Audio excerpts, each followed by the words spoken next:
Hi, everybody. It's another Politics as usual, and I'm with Representative Peter Durant, and we sit as we get ready for another new year. Another new year. And a new session, and I know you've just well rested. You had a nice little vacation. Nice vacation. And I have to take my hat off to you, folks.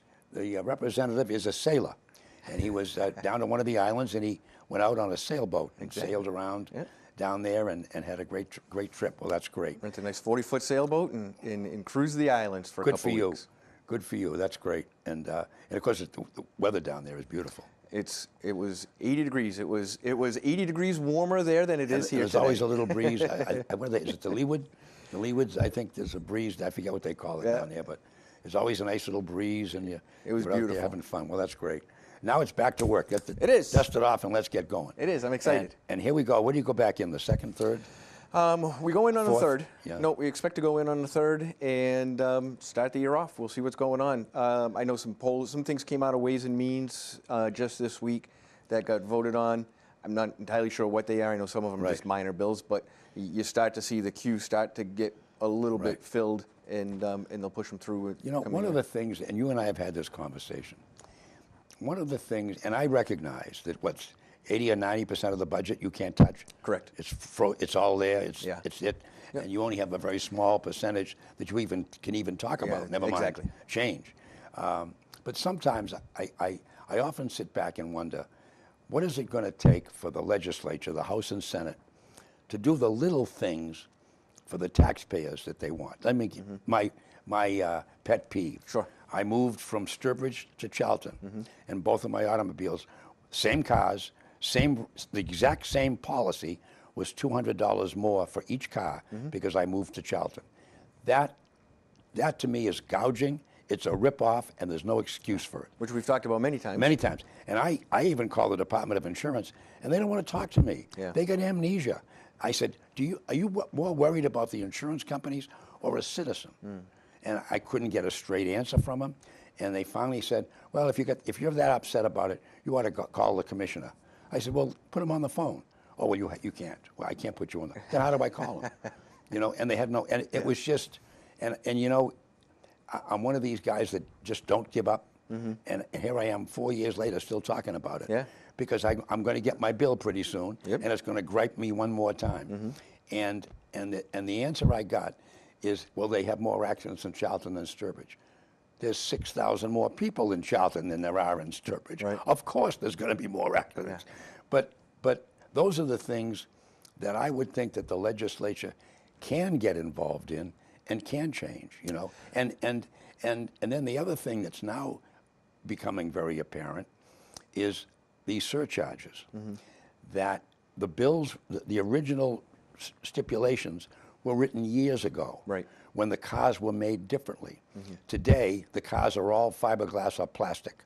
If you get a little dent on your bumper, front or back, they have to replace the whole piece because they can't pop it out anymore.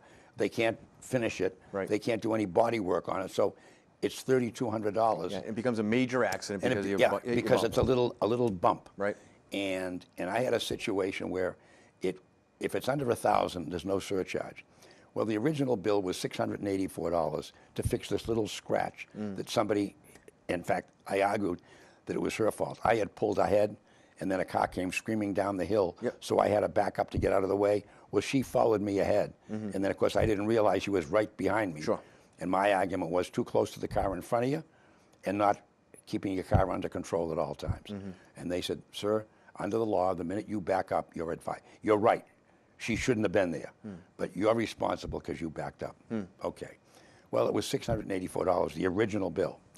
When the work was done, it became $1,018, and I got surcharged for 6 years. Yeah. That's wrong. Right. A bill should be filed that, for instance, because now that same thing is, let's say, from $1,000 to $2,000 or $2,500, I don't care how you break it out, that's 1 year. From $2,500 to $4,000, that's a 2 year. The higher up, anything over $10,000, 6 years. Right. You see what I'm saying? So if you wreck a car, you should be punished. But those are the little things, and that surcharge isn't just a few bucks. They're expensive. Yeah. And I think it's a grab by the insurance company. It's a penalization for something you bought in case it happened to you. Yeah. And so those are the things that, now I recognize that half the members of the House of Insurance Agents are lawyers. So that's another problem, but that's neither here nor there. The thing is, those are the things, from my perspective, that members of the House and Senate should be really worried about. Yeah. More than what color the state flag is going to be, what's the name of the new bird, why should we have a library named after Mayor Menino? You see what I'm saying? And I'm Yeah. not trivializing it, but it's a major concern, and I've addressed it with friends of mine, and it raises hackles. Really? I said, yeah, you live in Charlton, you're paying $200 more for your car than your buddy over in Sturbridge is. Well, and I think what you see too is that the legislature focuses on these larger bills. And I don't want to say omnibus bills, even though sometimes they end up that way. Right. But they end up focusing on these larger bills, and the smaller things just kind of go by the wayside. When what you're saying, and I agree with you, is that the smaller things where you actually are fixing problems as you go along, and you're tweaking the government, which is what you should be doing, Right. They seem to just disappear. But just take it for a second. You represent Southbridge, Charlton, Dudley, and Spencer. Spencer. Stop and think how many people, if just if you could find a way to make Charlton a part of the others, Yeah. how many, I could find out in 2 seconds by calling the tax office, but umpteen cars in Charlton, okay? And we have 13 or 14,000 citizens living here. So let's say, off the top of my head, there's 8,000 cars. If every one of those people saved $200, do you know what you've just done? I've just given him a raise. You're in forever. You know, but and I'm not trying to be funny. No, I understand. And the same is true of, and this would be the statewide. Sure. If some rep and senator or reps got together and really focused on the accident situation with those surcharges, spent some time and came up with a good bill that does it like somewhere, like I said, because of the way and a car that you used to pay $5,000 for, that same car today is $29,000. Right. Okay, so that, and if this was brought back, that's a statewide. Yeah. You could save millions of dollars for the people who elect you.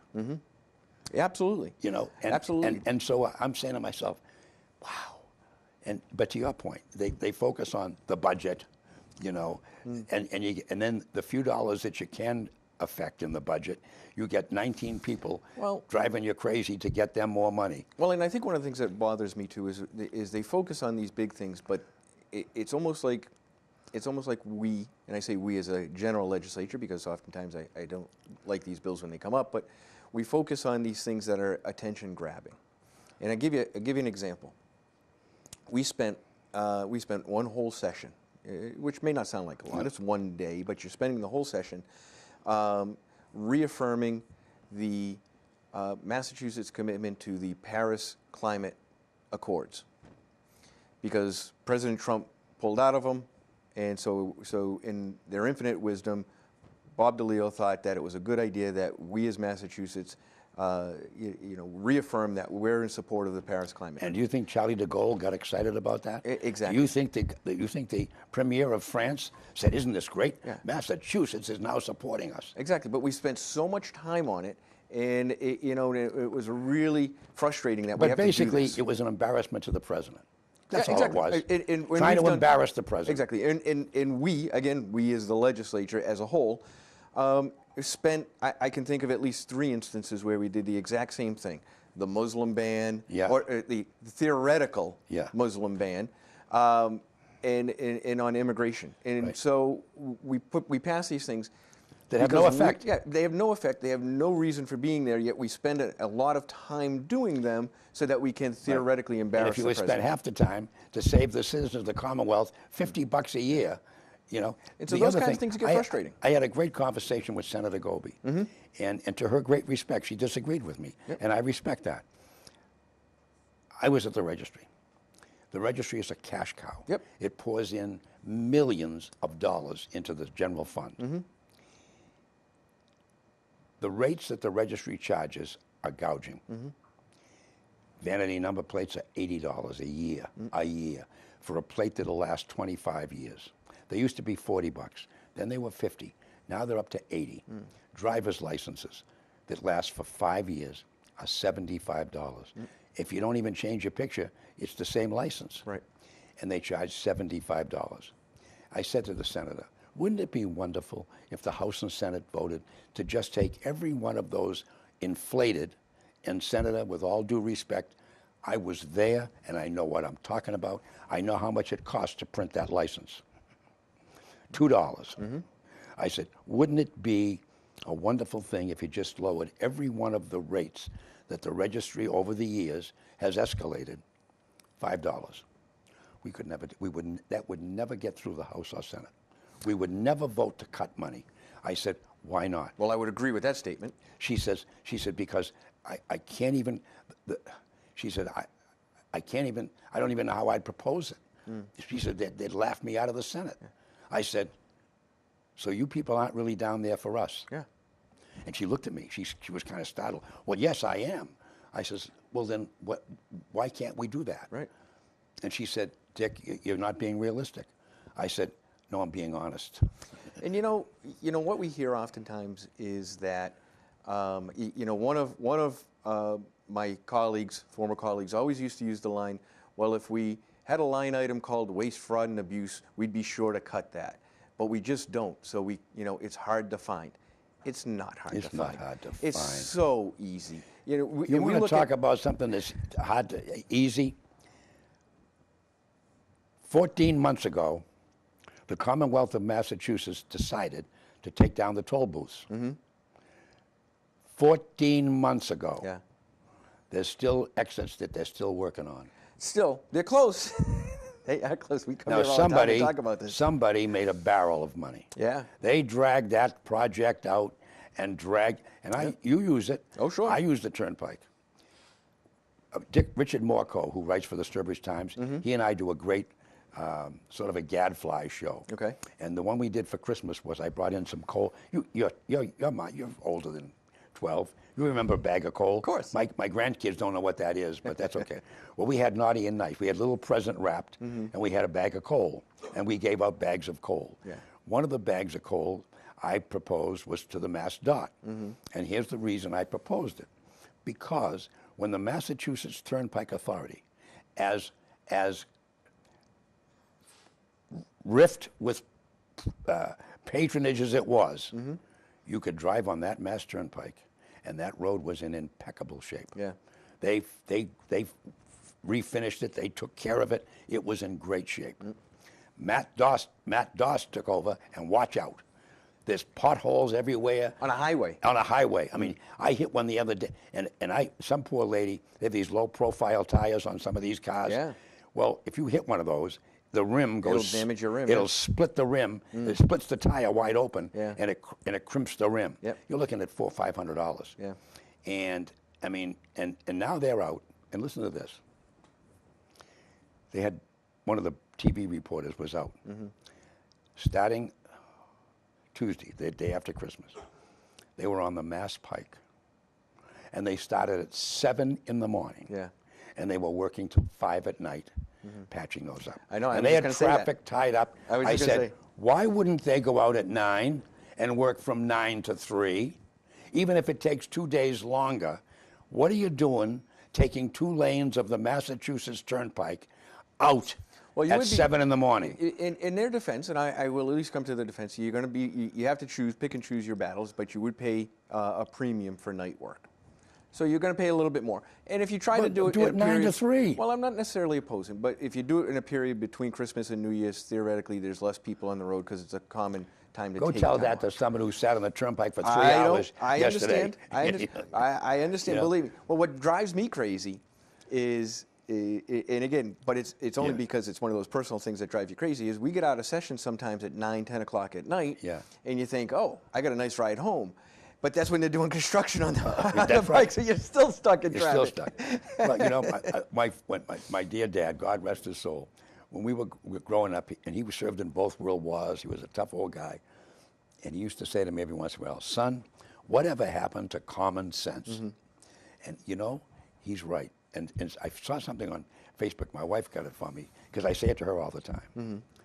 Jen's a wonderful girl, but limited common sense. But that's okay. Oh boy, That's she doesn't okay. watch your show much, right? So she does. But anyway, so I said to her, and she found this thing. Somebody put it online, and it was an obituary column, and it was for common sense. Yeah. It was an obit that somebody had written. Yeah. The death of common sense, and it went through all the things that I've been harping about. You know, think a minute. Don't go on the turnpike and patch holes from 7 to 8:30. You know. Yeah. Now, one of the things I did find, you remember Senator Bob Wetmore? Of course. Wonderful guy. Many years ago, I used to go to the Cape. We had a place at the Cape. Yep. And my family did. And during the summer, my mom would go down with my dad. So weekends, we'd go down the Cape. And I remember it was approaching the 4th of July weekend when everybody in the country goes to the Cape. Yep. And I'm driving down, and at 3 o'clock on that Friday before the holiday, or it was a Thursday before the Friday holiday, they're painting white lines on Route 128. So when I got home, and the traffic was for miles, I got home and I called the senator. And he used to do the Sound Off program on WARE many years ago. And the senator and I met. Dick, about a week later, I get a phone call from Senator Wetmore, and he says, Dick, we have a little problem. He says, I went to file that bill, and the president of the Senate called me in to inform me that that's a labor problem, that if the unions, if they don't work on the day before a holiday, they don't get the holiday pay. Oh, geez. So they have to work the day before then let them paint the garage doors at the town barn. You know, I don't think we have to do the lines. Yeah, there. we don't have to do the lines on Route 128 South. And he said, Dick, it's untouchable. He says, he says, as right as you are, and he says, as right as, I mean, I'm saying to myself, what are we thinking about? He said, they have to work the day before a holiday in order to get the holiday pay. But see, this also points to the problem with government bureaucracy. And so when we look at this and we say we want more government bureaucracy, we want more control, these are the kind of things you're talking about. You're talking about government is incapable of having a lot of common sense. It just doesn't work because of you run into these kinds of things. That's like the MPTA. And so there's only so much you can do. Exactly. And so it's easier. It ends up easier that you can you can scale back. You should scale back. Yeah. And instead of expanding, because you're only expanding these problems. When you hear about these two high-ranking state troopers that just took a walk, now you find out that one of them packaged all his vacation, days off, etc., and got $328,000 in addition to a $195,000 pension. Yeah. And you say, my God. What? Yeah. What? How did that happen?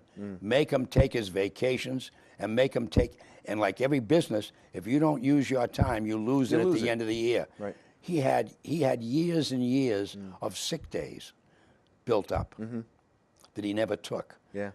And I mean, for the Commonwealth citizens of this state to pay $328,000 to somebody who left in disgrace, who did something he shouldn't have done or he would never have resigned in the first place, which also begs the problem, when's somebody going to point to the judge in this deal?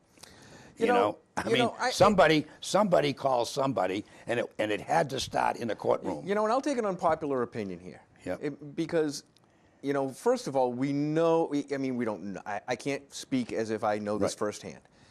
But common sense says that the judge picked up the phone. Yeah, called early. And I know Judge Bebo, and he's a nice guy. He's a decent guy, and he's working hard in the drug court. But he picked up the phone because it's his daughter. Yeah. Who wouldn't do that? Got it. And so, you know, you may pull a string here and there. Honestly, I don't see a big problem with it. Look at the chain. The problem became that I'm forcing you to come in. I'm forcing you to do this. It became a problem. But I honestly don't have a problem overall. Everybody says, hey, how about just doing me a favor here? But watch out. Watch this, Peter. Let's take the chain. A judge called the district attorney. I agree. The district attorney went to one of his people and said, hey, call Albin and tell him to Yep. pull this out of there. Yep. Albin goes to the next guy in command and says, hey, now look at the quality. Quality, what's expected of a judge, a district attorney, the commander of the Massachusetts State Police, the deputy commander of the... Look at the people who took the hit. Yeah. Look at the people. Not one of them said no. Hold on a second. Do you know what you're asking me to do? Okay, not one of them said that. But again, I'm going to make an unpopular argument, maybe, which is, what did they do? They took an embarrassing part of this record out, something that affected nothing that led to the charges against this girl. It was an embarrassing portion. I personally don't think it was anything. It was all to do about nothing. It became a problem when they said to the officer, "You will come in here on your, on your day off. You'll get your butt in here, and then you'll do this." Instead of just saying, "Hey, can we just kind of take this off?" I get it. I get that it's not on the up and up, but it wasn't that big a deal. First of all, I agree 100%, Representative. It could have been handled Much differently. much differently. It didn't have to go through 5 high-ranking I agree. people. I agree. And it shouldn't have been ordered. Ordered.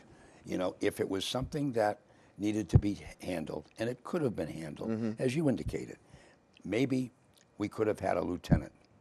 Instead of getting on the phone, demanding that the trooper come in immediately and ordered him and said, hey, Joe, when you get a chance, when are you on next? Tomorrow? Yeah. I want to talk to you. Yeah, exactly. And you come and say, look, we got this thing. The judge is a little nervous. He's a judge in the district court.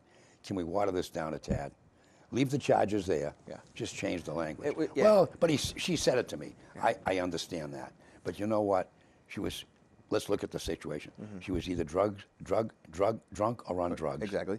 So she said anything. So you know what?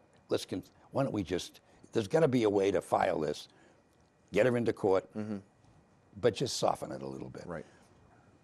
Could have been done. Yeah. And I agree with you that way. But what bothers me is not only did they leave, but then you find out that they walk off with half the bank. Well, right. Now we're talking about something else. But yeah, that's a bigger problem. And that goes back to the line item that you want in there that says fraud, waste, and abuse. Somebody's got to take a look at those things and say, hey, wait a minute. What are we doing? But and it's one of these things too. And again, I'm not saying it's right. I'm not even. Right. I agree with you 100%. But I have seen contract negotiations with unions, and these things just slowly build over time, right? You've been there. I used to negotiate them in where? They slowly build over time, and okay, well, we want, it started off as, okay, we're going to roll over, half of our sick time if you don't use it. Okay, then the next year it's like, we want to roll over 10% more, and over, all of a sudden you get 20 years down the road. I'll give you a classic example. I at one time, when I was chair of the finance committee up in Ware, and this is back in the 80s, 70s and 80s, I used to negotiate the contracts for the police, fire, and town employees. As I did in Spencer. And I was representative for the Board of Selectmen, and I used to negotiate the contracts. And what I did, and I'm going to tell you how I opted. The police came in and they wanted a big raise. Yep. Well, in the negotiations, one of the stipulations was in there a rate that you charge for detail work by private contractors. Okay? And at the time, it was probably $10, $15, whatever it was, an hour. This is back in the 70s and 80s. So as we're going through this thing, I'm thinking to myself, we can't give them that kind of money. Because once you give a raise, next year they add to that raise. Exactly. And so once you give them a big jump, it doesn't go down the next year. So I'm looking for an out. And Dickie comes up with this idea. This won't cost the town a dime, but it'll give these guys some money. So I went in and I said, I got an idea. If you take this much money from the town, and I cut it almost by 2/3, here's what I'll do for you. You're getting, I forget what it was, let's say it's $20. You're getting $20 an hour for a detail. What if we make it 30? 30? Yeah, when they're doing construction, any private contract, $30 an hour. Oh, you got a deal. Okay? Well, 2-3 years later, we went to 40. Right. And pretty soon it was 60. that's how it happens. And Right. my hand is up. Right. But it didn't cost the town. I'm saying it didn't cost me anything. Yeah. But what did it do to the price of the construction Exactly. work? Eventually, a roundabout way Yeah, it does. it does, because the price of to dig the hole just went up. Yeah. You know. But you're right, and that's the bigger problem is that through all these union negotiations, that's what happens. You just start adding, and it's easier to add a little bit something on that just keeps, but it exponentially grows. Grows, yeah. So that's the way it ends up. But now let's got a few minutes left. It was great discussion. We're now facing re-election for a lot of people coming up in the fall. One of the ones that everybody's buzzing about is the Trump effect. Okay. And you and I go back a long way in our political lives. What do you think is going to happen with the Congress? Do you think they're going to lose any seats? Do you think it's going to change? What will be the Trump effect? Well, I know we'll talk more about this over the course of the next year, but I guess I'm going to make an early prediction, and I am going to say, after looking at the GOP tax proposal, which has now been passed, I think next year people are going to see 80% of the people in the middle class will pay less in taxes. So I think you're going to see people who start to say, you know what? That's not bad. That's not bad. This actually isn't that bad a deal. No matter how much the media tells you, and I'll say it right now, our two senators who get the old hashtag GOP tax scam, as if saying it enough will make it true, as much as everybody says this is such a bad idea, once people start getting money back in their checks, they're going to say, wait a minute, I thought this was a bad idea. Yeah. I think, and I reserve the right to be completely wrong, that, we'll be fine in the midterms. The party in control typically loses a number of seats anyway. But I don't think it's going to be the bloodbath that people are concerned with, because people are going to say, you know what? Well, and there's another factor in that bill, that if in fact the president's right, that the business community won't grab the money and run, and actually hire more people and actually expand their companies, then that's also going to be a big help. It is. There's going to be people who are going to start earning more money because there's going to be more jobs out there. And so if he's right, and I read a good article, and I wish now that I knew we were going to talk about this, because I'll bring it the next time, is immediately once this bill passed, there were several large companies. I don't want to say Walmart was one of them, but there was large companies that said, you know what, we're going to go ahead and raise our minimum wage to $15 an hour. Because we're getting more money, we're going to pass it on to our workers. We're going to start doing more things for our workers. We're going to hire people. We're going to bring that money back into the United States. That could be the big effect of this thing. Right. But what we're seeing is nobody, again, the media and the Democrats, the whole argument is this is a scam. But I think when the American people... There is no question that the rich get richer. Look, there's no question. But they get richer anyway. They get richer anyway. That's right. I mean, I got to be honest. I'm like a kid in the candy store. The market's up 24% this year. Exactly. Do you know how much money I earned just last month alone? Yeah. And I didn't work for it? I do. My 401k has been doing fantastic. Yeah, I got my statements. I went up over $9,000 last month alone. Exactly. In my investments. I sat back and said, wow. And so when you see, and again, I actually was in a Facebook discussion this morning, and I'll be quick, is with somebody who says, well, the stock market run-up isn't going to last forever. I'm like, well, it's working certainly pretty good doing right pretty now. good, And I'm happy right now. When it turns the corner, I'll put my money in bonds and protect it. So everybody wants to be so negative about it, but I think they're going to see the light. I am funny. I said at the beginning that President Trump is either going to be one of the best presidents we ever had or the worst. Yeah. And you know what? And even if he falls somewhere in the middle, that's not bad. I think knock on wood. I think he makes a lot of bizarre statements. I mean, he's the guy that hammered poor Obama for going to play golf during Christmas, and he's been down there for 2 weeks playing golf. He lives at Mar-a-Lago. But that's okay, too. Good luck to him. So I agree. I think so far on substance, on what's actually been accomplished, I think he's doing a fairly good job. No, I think so. I can't argue that. Well, Peter, it's always great to have you with us. My pleasure. Look forward to a great year. Same here. And then you're up for re-election. I am up for re-election. No. I will be. Are you going to run? I will be running for re-election in 2018. I love my job. I Good. thank the people who have voted for me, and I'm going to ask for their vote again. Good for you. There you are, folks. That's Politics as Usual. My guest today, Representative Peter Durant. Have a nice day.